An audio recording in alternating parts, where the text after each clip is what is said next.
Hello. Right, can you hear me? Right, my name is Georgina. I'm a council tenant, really very concerned about what's going on council estates and all things to do with the climate emergency. So I'm here today to make a representation. The thing I'm going to talk about, I actually wanted to set up a petition on Lambeth's website and I wasn't allowed to do it. I just wanted to tell you that. Okay. Also, I may have a Theresa May moment because I've got a dry cough. And if I do stop and need to have a drink because when I get halfway through it, I might cough. Please be gracious and let me finish because it is only timed to be 5 minutes, but if less than 5 minutes, but if I start coughing, it might take longer. Please. Okay. If concrete was a country, it would be the third biggest greenhouse emitter after China and the USA. The 2022 IPCC report is stark. It gives us a window of 3 to 4 years to get infrastructure changes set up. We cannot go on with business as usual. Building sites generate huge amounts of waste and require vast amounts of energy, releasing tons of carbon emissions. The embodied carbon of an existing building slated for demolition is rarely properly taken into account.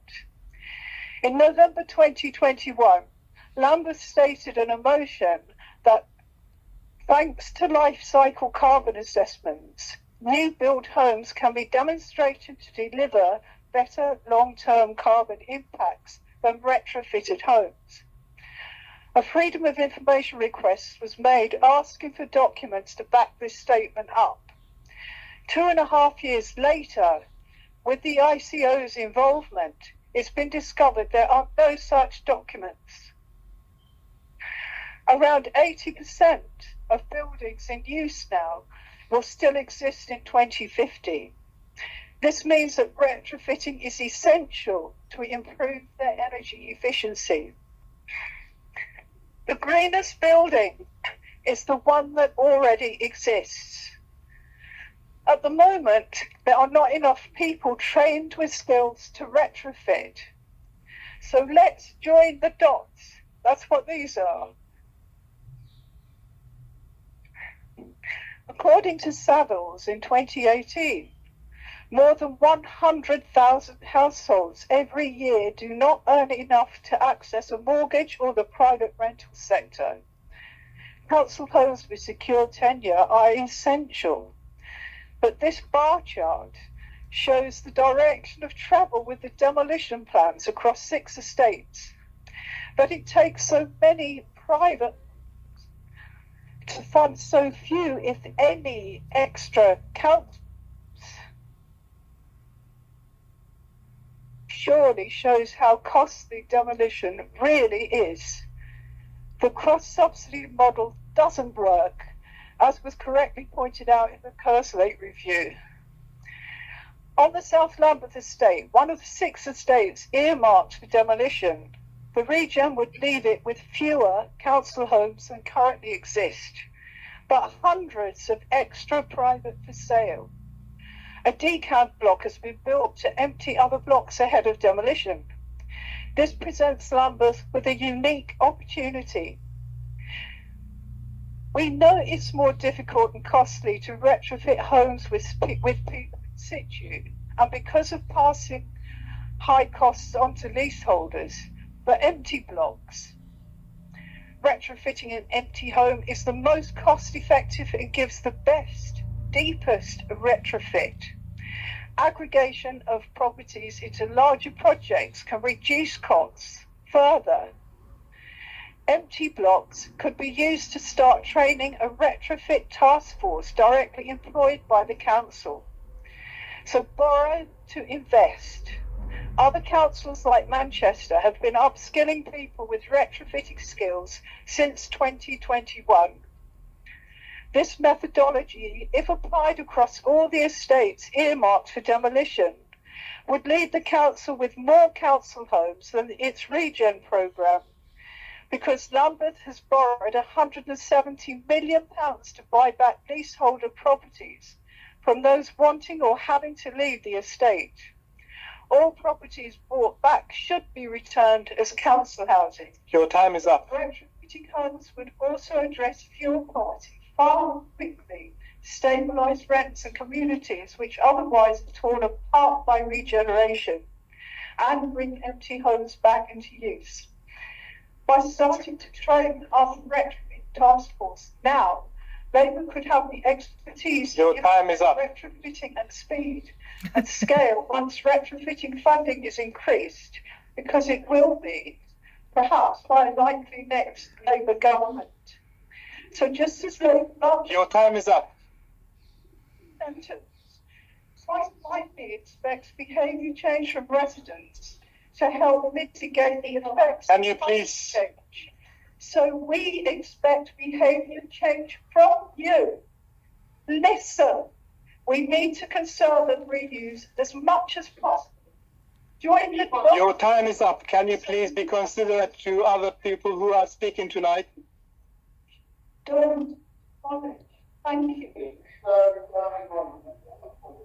Thank you. Please remain where you are while Councillor Maria Kay, Cabinet Member for Homes and Reducing Homelessness. Councillor Maria Kay, you have 3 minutes. Thank you. I'm sorry. Can you?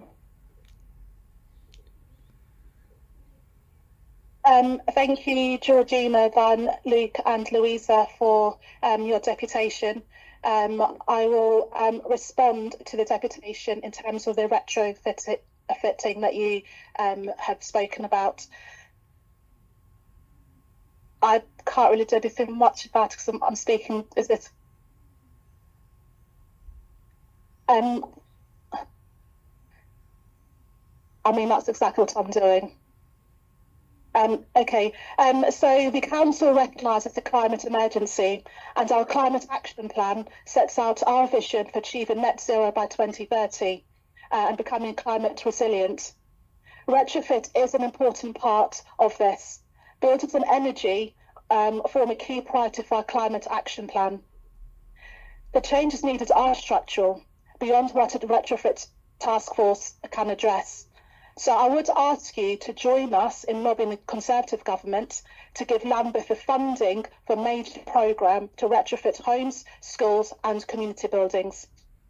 The Council has had successful retrofit programmes and a significant investment in this area, and I share those plans and successes, which include all replacement of roofs to be fitted with PV solar panels, a programme of loft insulation upgrades to increase the depth of insulation across the borough by 2023-2024, a heat metering on our communal heating systems in 23-24, saving tenants money, a programme of LED lighting upgrades across all of our estates, a target to improve energy performances to 1,000 homes across the borough in 23-24, and a replacement double glazed windows to properties on Leon Court Road Estate and Nadish Road.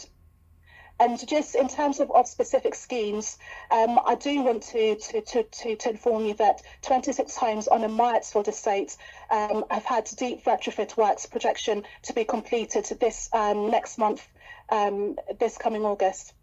And 260 homes across the borough will be receiving works under Wave 1 to improve energy performance to a minimum of a C rating. To have PV, double glazed windows, internal wall insulation, draft proofing, and to be completed by October 2023. And further to that, we have 2 pacifist homes in Norwood to be completed in October, and 12 homes in the south of the borough, which have plans to have an external wall insulation, PV and other energy performance works to be carried out this financial year. I do want to say that in terms of your other issues, these have all been addressed in the Kerslake report, which you alluded to. Thank you very much.